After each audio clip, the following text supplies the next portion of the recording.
What was your heart behind this book? Why did you feel a calling to write it, and what did it look like in the writing process?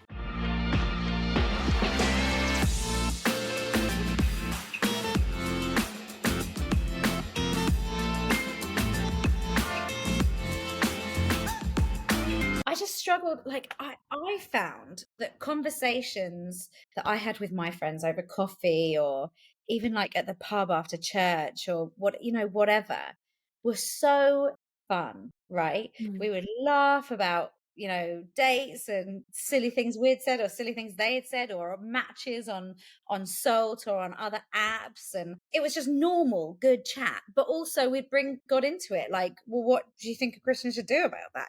Like, and we'd wrestle with those things, but it wasn't weird Mm. or airy fairy or whatever. And then when I sort of looked at dating books, I was like, why do they all make me feel weird? Like giving in to God's timing, and your husband is just around the corner, and Mm.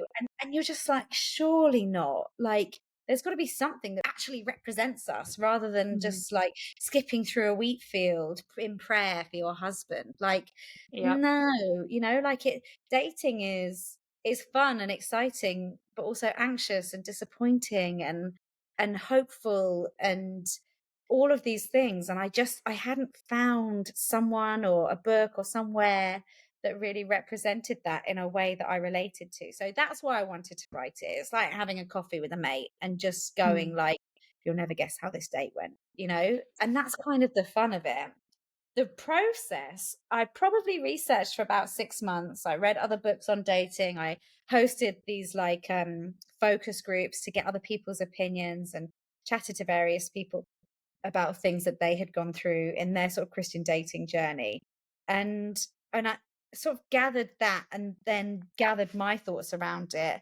And I probably wrote it in 3 or 4 months after that, because I just sort of sat down. And the writing process is often, however long it takes you, say, 9 months or something. Depends obviously on how long the book is and how long you're researching and things like that. And then after that, you've got the editing process, which can easily take the same amount of time again. And then when the book comes out, you've got like the marketing and promoting process where you talk about it. And that's the same amount of time all over again. So it's a long process, but it is amazing. And it's something I really, really enjoy. Mm. Oh yeah. No, I'm always really interested in it because I've never been called to write a book, but I always think it's really interesting to hear of people that do, and Well, you haven't been especially, called yet. well, that's true. That's true. Who knows? Who knows? Lauren's just prophetically speaking, guys. Um, oh, there's so much to take away from this book. Like, it's just like the stories, the people that you've chosen to like interview, also loved, but very controversial, I'm sure, for some people, but loved the fact you asked like people you dated about your like opinion. I love that. That is so original. I have never read anything like that before. Just want to pause there. How did that go, reaching out to exes or previous dates and say, "Hey, can you give me a snippet of me?" Or how did you go about that? Yeah, that was so, oh gosh, yeah. So that's the TripAdvisor. Like, so I Mhm. wrote out 3 reviews of myself from genuine people. I checked, obviously their names have changed, but genuinely 3 people I've been on dates with. One's a really good friend, and we went on 2 dates, and we were like, look, we're not, should we just be mates? And we really are. Like, we're both running the London Marathon together in a Oh, couple of weeks. Like, amazing. yeah. So I just messaged him, was like, how do you feel about this? He was like, what name are you going to put on it? And I was like, I'll put a different name. He was like, fine. And then he did it. One of them I had just gone on one date with, and he was great, but he was at my church as well. So like, we get on great. And I just said, Mm. look, this is the concept. It's not to take the mick out of you, it's to take the mick out of me. What do you Mhm. think? And he was like, Mhm. oh, go on then. The other one, right? You heard it here first. No one's ever asked me this. We started dating again afterwards. I messaged him and said, can I do this? And he was like, Yeah, sure. And then I sent like, and basically I sort of chatted to him a bit and then I wrote it and then Uh-huh. sent it off to them and said like, what do you think? Do you think this is a good reflection? They were like, yeah, fine. What, or maybe change this or that didn't happen. What you're talking Yeah. about. So we worked on it together basically. But after that, we just carried on chatting. And then maybe a month later, he asked me out again. We did date for another 3 months maybe after that. And we're not together now. Okay. But yeah, so that's fun. You just you just never know, You never know what will come from contacting your exes for feedback. They could no longer be exes. It's true. But I do want to go there actually and talk about dating because if you didn't know, guys, so Lauren is like an expert dating guru because not only does she have her own book, she also hosts Salt's Third Wheel Dates. And so I would love to know, like, how did that even come about? Going back before the book, when Salt first launched, like Hmm. first came out, I wrote a review of it for the Church Times. And for that, I contacted them and I interviewed Paul Ryder, the CEO, and I asked him how it worked, how the algorithm worked, how you're most successful on it, and all of that kind of stuff. And then I Hmm. tried it out myself and I wrote about my experience of trying it out. And it was fun. And the Church Times loved the feature and they put it on the cover. It was after that that I got talking to the publishing house about Notes on Love. And I did the whole Notes on Love thing. I tried to interview Paul Ryder again for Notes on Love, but he was too busy. In fact, I sent him a massive long email of questions because he didn't have time to do a call with me. And he Hmm. got halfway through them and then just never sent it. So it's somewhere in his drafts, even today, is my research questions for Notes on Love. But he did send once I sort of announced that the book was being published and it was like it's written now and here's the link to pre-order it kind of thing. He reached out and said, I'm so sorry, I've just realized I never answered your questions, but can we grab a Zoom because I'd like to run some things by you for Salt. So fine, grabbed a Zoom and he was like, we could do a giveaway on Salt where we could give away copies of the book. I was like, that'd be lovely. Thank you so much. So kind. And he was like, and we're launching a YouTube channel. We're going to put a call out for influencers and people who can do sort of broadcast things and who may want to do shows and stuff. But we Hmm. want a weekly show, a flagship show in a studio, whole shebang, and we were thinking that you might be a good presenter for it. Do you have any ideas? So we came up with this, like, it was basically a chat show. We'd get someone on the sofa and we'd talk to them about different elements of dating. And that was called Season with Salt. And they were really fun, but actually they wanted to do a dating show. So about a year after we launched Season with Salt, we sat down in various sort of brainstorming things and we tried a few ideas. We did a pilot called Date My Mate, which is where it's like blind date, but the woman, so it was a woman called Kezia choosing, and she had 3 screens in front of her, and it was the Hmm. guy's like friends or brothers or something, and she got to ask them questions about the guy, and then she Ooh. chose. I know. And then she chose who to date off the back of what their like mates had said about them, which was really funny because some of the friends said like really lovely stuff and really sold the person. And there was one guy who absolutely ripped his mate to shreds. It was just brilliant.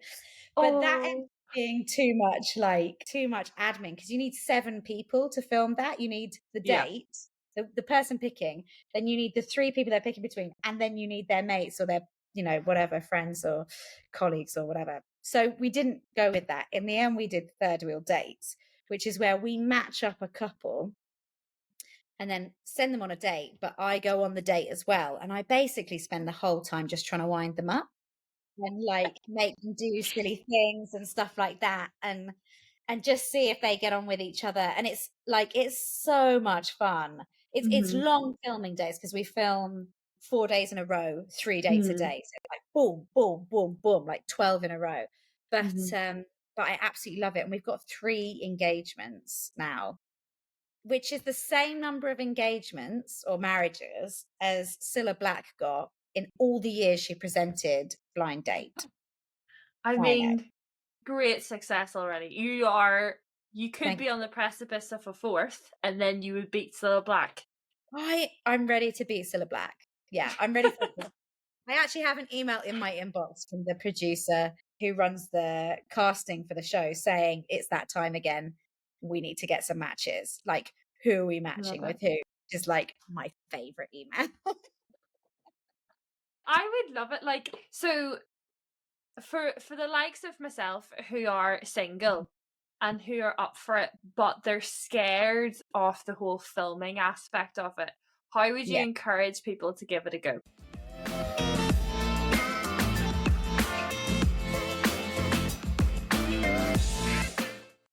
It's really unusual, obviously, to have like 3 cameras and lights in your face during a date, and that's weird. But people who have come on it have said it's less awkward than a normal date because with the third person there, like Mhm. there's never like, oh, what should we talk about now? Because like I'm there saying stupid stuff, you know.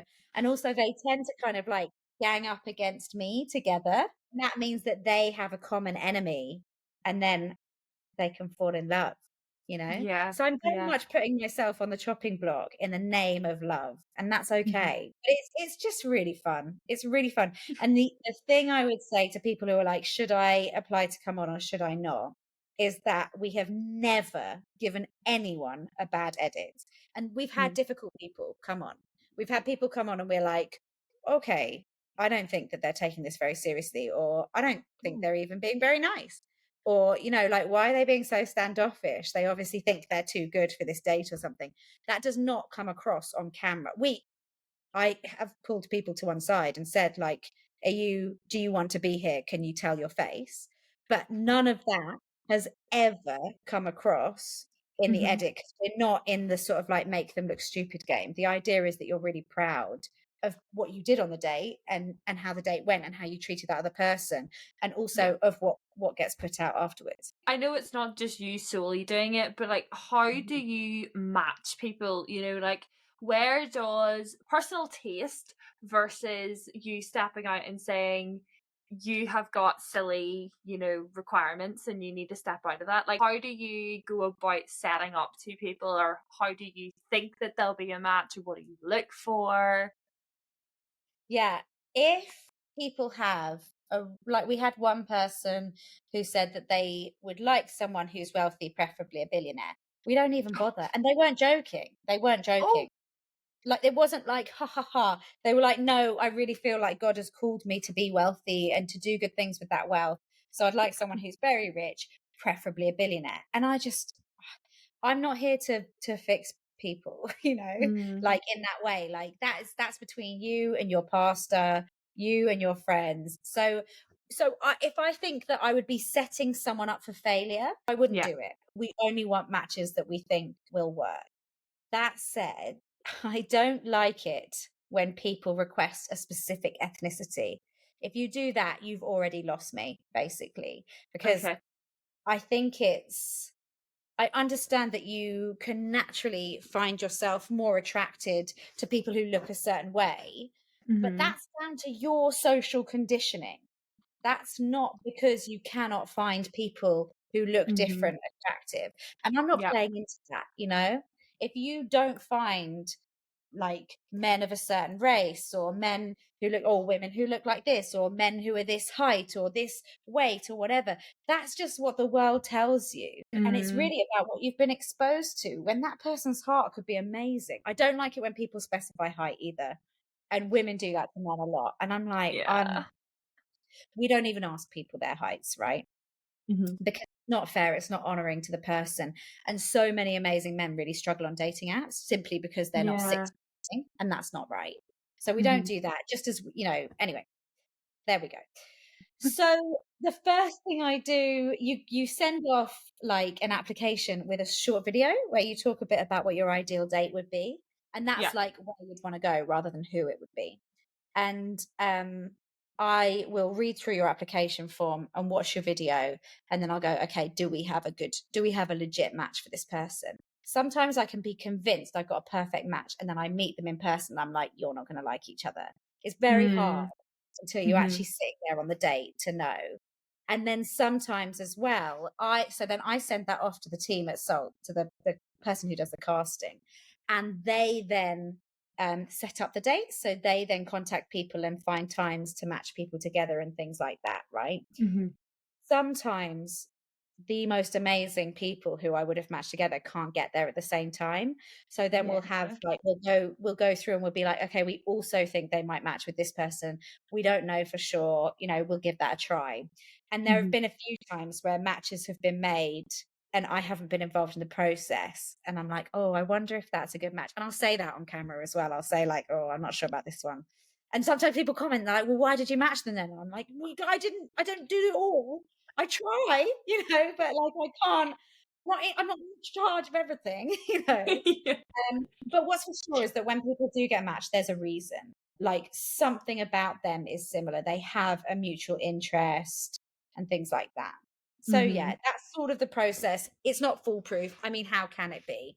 But there's always a reason you've been put with that person. We always believe that you'll have something that will mean you enjoy that time together, and that's important. Mhm.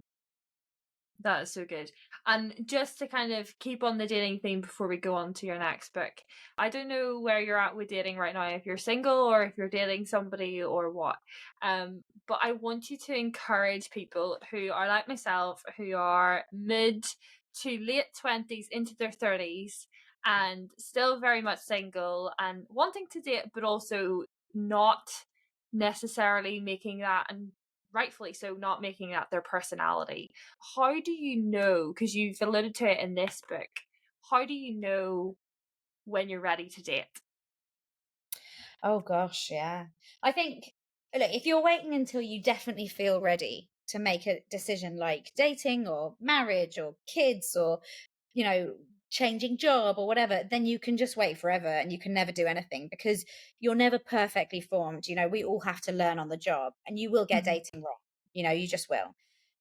So I think go for it. But there are certain conditions where I'd say maybe be kind to yourself, maybe give yourself some space. You need to be in an emotionally resilient place to handle rejection yeah. because dating inevitably involves rejection. You can be 28 and single, right? That means that every single person who you have been attracted to, or who's been attracted to you, or who you've gone on a date with, or who you've matched with, has ended in some way. And sometimes that doesn't hurt at all. You don't even notice. And sometimes it's incredibly painful, right? Mhm, But you don't know. You don't know what you're going to be exposed to until you get out there. So if you yeah. can't handle, if you emotional health, spiritual health, mental health, cannot handle a breakup at the moment, and give yourself some space, work on what it is that is presenting those challenges to you, and get yourself to a position of strength where if somebody does say, oh, look, I don't want to take this any further, it's not going to rock your world. Yes, you may have to experience and move through some pain with it,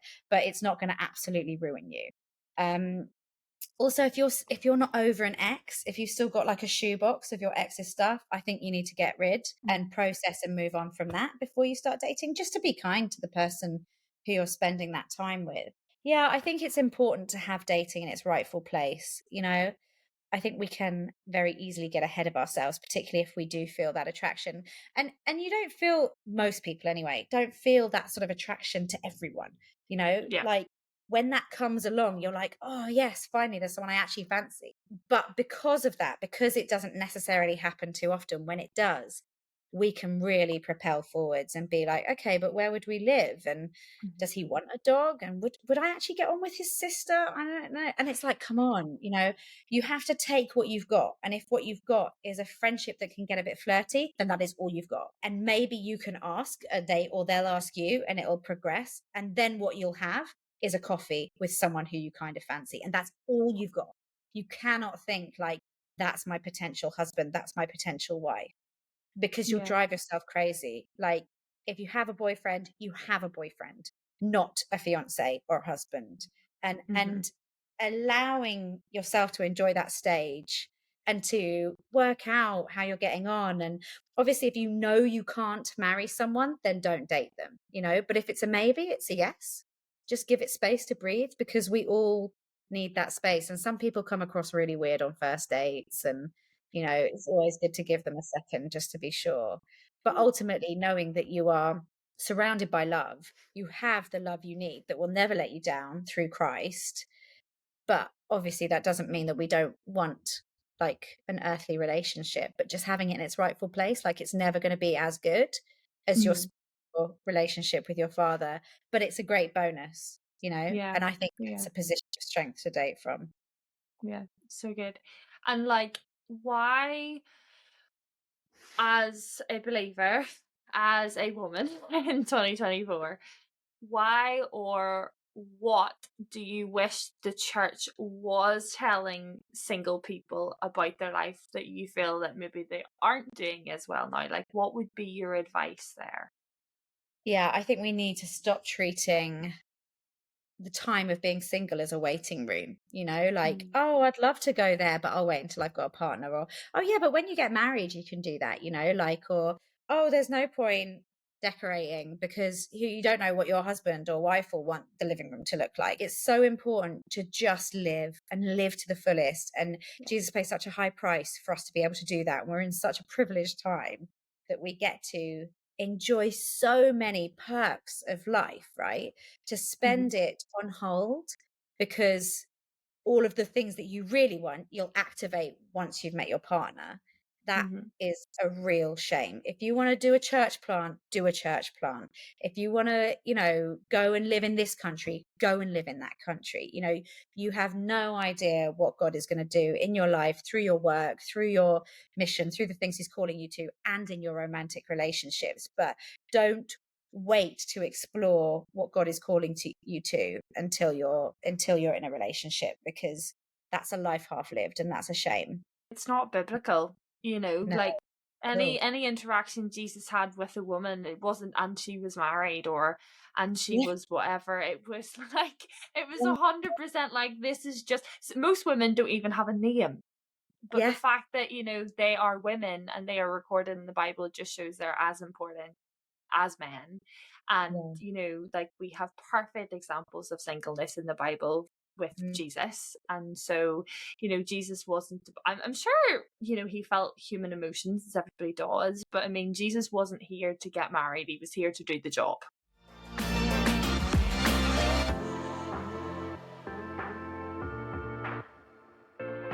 And so, what is the beauty about having sex in the likes of a marriage Yeah. versus in the world's perspective? Well, I'm unmarried, so I can't comment to like what it feels like to have marital sex. But Yeah. what I can say is that no one ever told me the emotional cost of waking up next to somebody who you had shared something so intimate with, who's then gone. And I think it's really important that we protect ourselves in relationships by allowing intimacy. And that's physical, emotional, spiritual intimacy. It's not just sex, right? To grow with the commitment, because to share really personal things with someone who's then gone is really hard. And that could also be like, stories of your trauma, of your childhood, things that you struggle with, health things, like actually those are things you should share with a partner, but in time. Just Mm. as physical connection of things, that is best when you are so secure in your relationship. In fact, you've committed that you're going to be there forever, so you can just feel really safe and really free. And also, I think within that commitment, you'll feel free to like actually really enjoy it. And so many people just don't enjoy sex. But Mm. but knowing that you're so secure, so loved, so protected, that's the recipe surely for the best sex. Like I say, I haven't tried the marital kind, but I'm hoping that that is the case.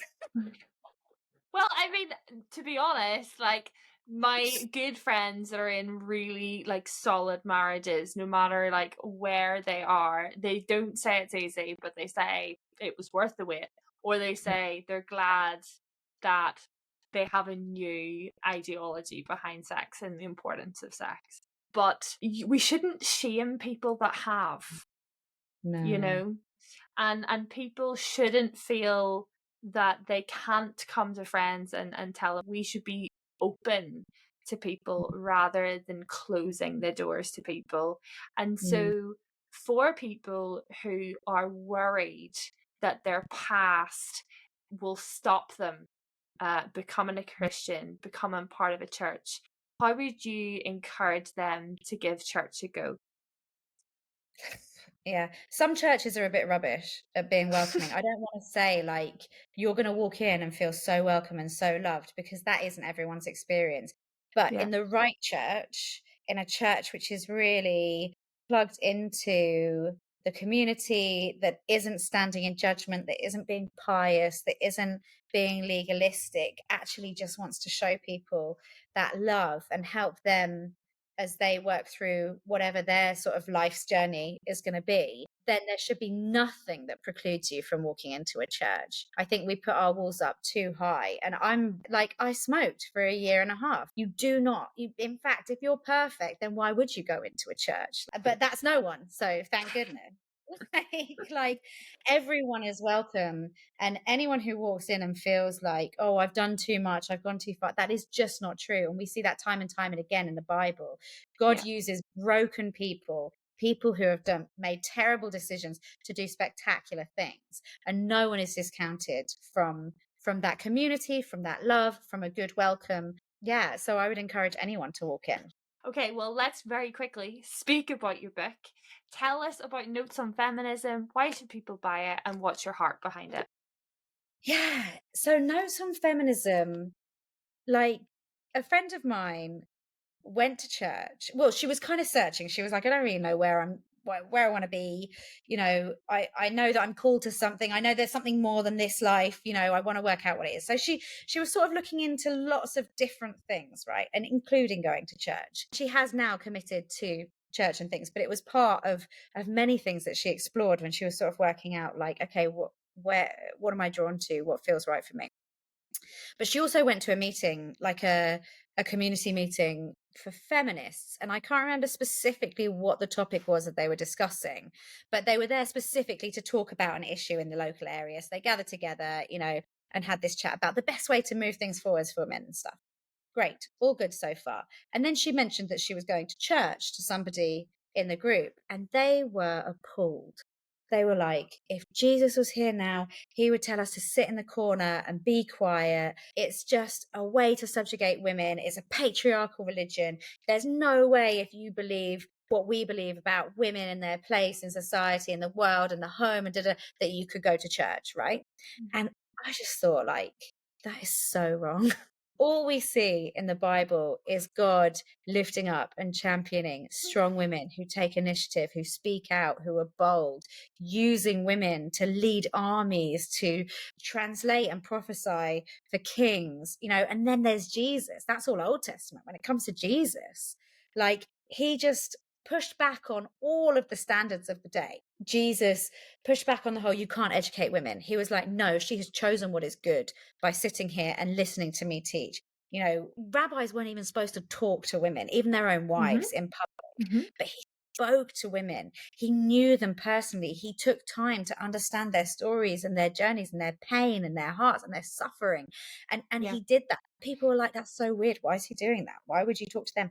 And then when everyone, society said women couldn't be trusted, you can't listen to the story of one woman, it's men who you listen to. He chose to show himself to women first. They were given the dignity and inclusion of testifying to the single most important thing in history. And he knew that they wouldn't necessarily be believed when he did that because they were women, but he Yeah. affirmed them with that.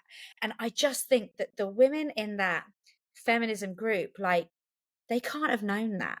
They can't have Mm. really understood what Jesus did for women. Otherwise, they wouldn't speak like that. Otherwise, they'd be like, oh my gosh, tell me more. He just did so much to push them forwards. And I feel like we cannot be in a place where women in the church feel that they can't engage with feminism because it's not Christian, and Yeah. women in feminism feel that they can't engage with the church because it's patriarchal. Like, Christianity, Jesus is so pro women that there's significant overlap, and we need to have the space to explore that. Well, guys, you can go and get Lauren's book right now. It is out and it is ready for you to read. Lauren, thank you so much for your time. Before you go, could you very quickly pray for us? Of course. Yeah, Lord, thank you so much for each person who is listening to this. Thank you for anyone who recognizes that need to build up women, and who wants to be a part of that journey, whether they use the word feminist or not. And I pray for everyone who is in that stage of being single and dating. And I just pray that in the hope, in the disappointments, in the fun, in the excitement, that they would really tangibly feel your presence, that they would never feel alone or lonely, even if they're not in a relationship, that they would know that actually the most important relationship in their life is the one they have with you. And I pray for anybody who is experiencing addiction and who relates to the story I told, and anybody who is worried about somebody and the things that they're doing and the ways that they're acting out in their life, and the addictive patterns they can see. Lord, and I pray that you would just work a miracle and step in. I pray that you would encourage them to reach out for help, to seek help, and to move forwards in a really positive way to a life of freedom, the life of freedom that you died so that they would have access to. I pray that in your name, Jesus. Amen. Amen. Amen. Well, Lauren, thank you so much for your time. Guys, you know what to do. Keep sharing your smiles because it's so important. I will see you next time for another episode. And yeah, make sure to give this video a big thumbs up. So see you later.